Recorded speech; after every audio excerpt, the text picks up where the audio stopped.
পশ্চিম আফ্রিকার দেশ বেনিন। 2016 সাল থেকে দেশটির ক্ষমতায় প্রেসিডেন্ট প্যাট্রিস তালোন। রোববার ভোরে একদল সেনা সদস্য দাবি করেন অভ্যুত্থানের।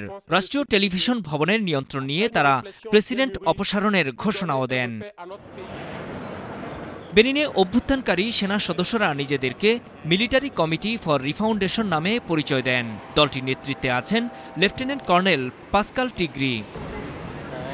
সেনা অভ্যুত্থান ঘোষণার পরপরই দেশটির সীমান্ত বন্ধ করে দেয়া হয়, স্থগিত করা হয় সব রাজনৈতিক সংগঠনের কার্যক্রম।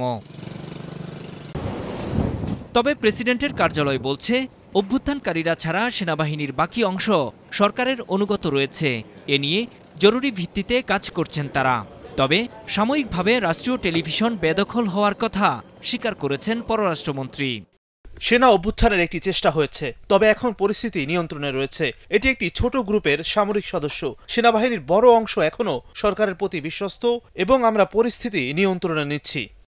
অভ্যুত্থানের পর প্রেসিডেন্ট তালোন কোথায় ও কেমন আছেন সে সম্পর্কে তাৎক্ষণিক কোনো তথ্য পাওয়া যাচ্ছিল না। এমন অবস্থায় দেশটিতে অবস্থিত ফরাসি দূতাবাস জানিয়েছিল, প্রেসিডেন্টের সরকারি বাসভবনের কাছে গুলির শব্দ শোনা গেছে। পরবর্তীতে প্রেসিডেন্টের কার্যালয় জানিয়েছে, তালোন নিরাপদে আছেন। দাবি করা হয়, নিয়মিত সেনাবাহিনী পরিস্থিতি নিয়ন্ত্রণে নিয়েছে। দেশ এখন সম্পূর্ণ নিরাপদ।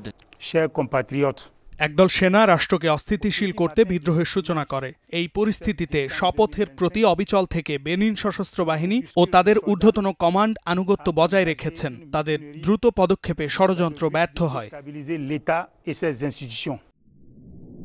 আগামী বছরের এপ্রিলে বেনিনে প্রেসিডেন্ট নির্বাচন অনুষ্ঠিত হবার কথা রয়েছে।